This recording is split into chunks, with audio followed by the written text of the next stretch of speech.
Hello, this is Mark Mitchell.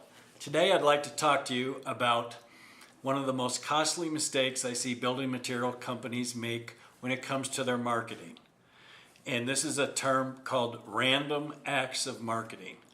I see this way too often where companies decide that something's a good idea and so they follow through or purchase that idea, use part of their budget for that idea. And it may be on the surface a good idea, but it really has little or nothing to do with their objectives or strategies.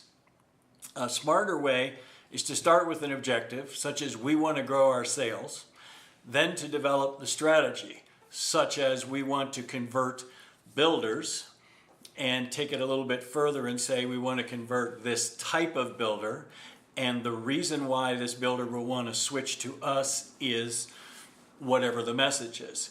Now you're ready to start to look at the different methods you would use to achieve your objective. This works much more effectively than starting at the bottom. And what I find happens many times in building material companies is it's almost like they treat their marketing budget like they're going shopping. It's like we have this much money, let's go shopping. And so our goal is to spend our budget. Not our goal is to grow sales. And so the first thing that happens is they go on a shopping trip. And much like when they go to the grocery store, there are essentials like eggs or milk. Well, there's essentials like, well, of course we have to go to this trade show. We always go. Why would you even stop and think about not going? So we can check that off. We've now spent that amount of our budget. The next thing that happens is it's almost like window shopping, in which you're looking at what your competition is doing. Oh, the competition has a new website. We need a new website. So there's some more of the budget spent. Then the next area is word of mouth, I'll call it. But it's along the lines of like, I hear social media is the cool new thing to do, so we need a social media program. So it starts because it's a cool new thing, not because it's going to help you convert more builders. And too many companies, follow that path. The next area that comes along is salespeople. And salespeople or sales leaders will say something as simple as, we need more golf balls. Or we need a catalog because our customers are old white guys and they never use the internet. And what happens here is salespeople will always ask for things, especially if marketing is not out in front of them. And when marketing is out in front of them with great programs that are actually going to help the salespeople succeed, the salespeople don't have time to be asking for things or any reason to ask for things. So you want to stay out in front of the salespeople as opposed to sitting there trying to fill the orders. And something as simple as golf balls may not seem like a big deal, but every one of those little things takes away from the budget. And I don't mean to say golf balls aren't maybe right for you, but they need to start with, how are golf balls going to help you convert more builders? And then the next area, which tends to be the most costly area, is when these really great talented salespeople that sell media, ad space, research. Lately we see people like Salesforce and Marketo, HubSpot. They're amazingly good salespeople, and they have very, very effective sales tools to convince you that this is the greatest thing in the world, and you'd be really smart if you buy. In fact, you'd be really stupid if you didn't. And they make it rather easy for you, because all you literally have to do is to take their slick sales presentation and take it to management. You look smart. It's easy. And management says yes, and then you can check off, well, we got rid of that much of the budget. So my job is progressing along nicely, as my goal, once again, is to spend the budget versus to grow sales. So one of the things I do when